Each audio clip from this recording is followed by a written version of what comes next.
Basically, the issue we have is that the trolling motor that's currently on the front of the boat has a very narrow footprint.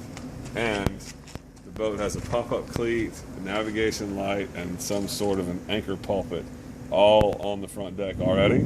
A new trolling motor, regardless of the brand, is going to be wider than the existing bracket, and you can't mount it because you just don't have the footprint. It can't hang over the front of the boat, and it can't go on top of the pop-up cleat.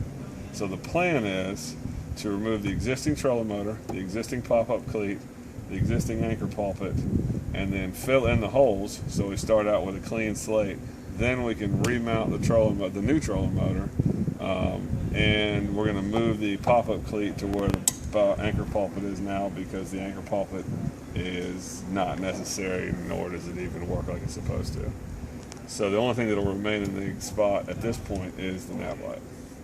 Everything else will be gone and white and shiny. Why do they want to put on a new trolling motor? The trolling motor they're going with, it's basically a retrofit. The technology that is out now on trolling motors was not available when this boat was built, even though it's only a couple years old. So he's going with a GPS style trolling motor. It's a Rodan. It can be used as a trolling motor. It can also be used as an anchor. You can get to a spot that you want to fish and hit a button and it holds you in position. So this trolling motor is sufficient for dragging the boat around as far as fishing structure or shoreline or something. But that trolling motor with the GPS capabilities is just worlds better.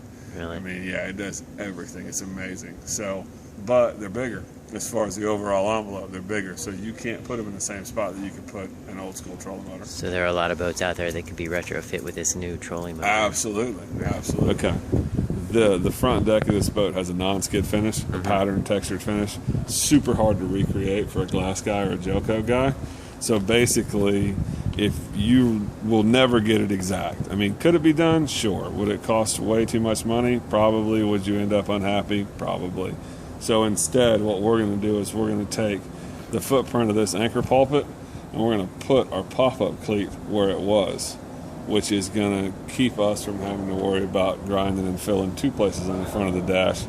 And we have to move our pop-up cleat anyway, so it's a logical spot for it. So then all we have to do is fill one hole in the dash, and we're going to take the stripe that's already in the front deck of the boat where there is no non-skid and extend it up over the bow. So when we finish, because we can't recreate the non-skid, when we finish, it will look like it was supposed to be there. It will take an existing flat stripe that runs all the way through the front of the boat, bring it all the way to the nose of the boat, and that's where we will make our repair. So it'll look super good. It'll look like it was supposed to come that way from the factory, and you don't have to worry about trying to match non-skid. Because if you match non-skid and you don't get it right, it looks worse than if you did it wrong in the first place. You know, it just won't be attractive. So we're going to take that line that you can see. Obviously, we don't have any pictures, but you can see that this line continues up the deck across the top of the anchor locker, and then we're going to take it straight up the front of the boat all the way to the very nose. And that's where our repair is going to be from this big old cleat that I can't get out. That's the hole we're going to fill.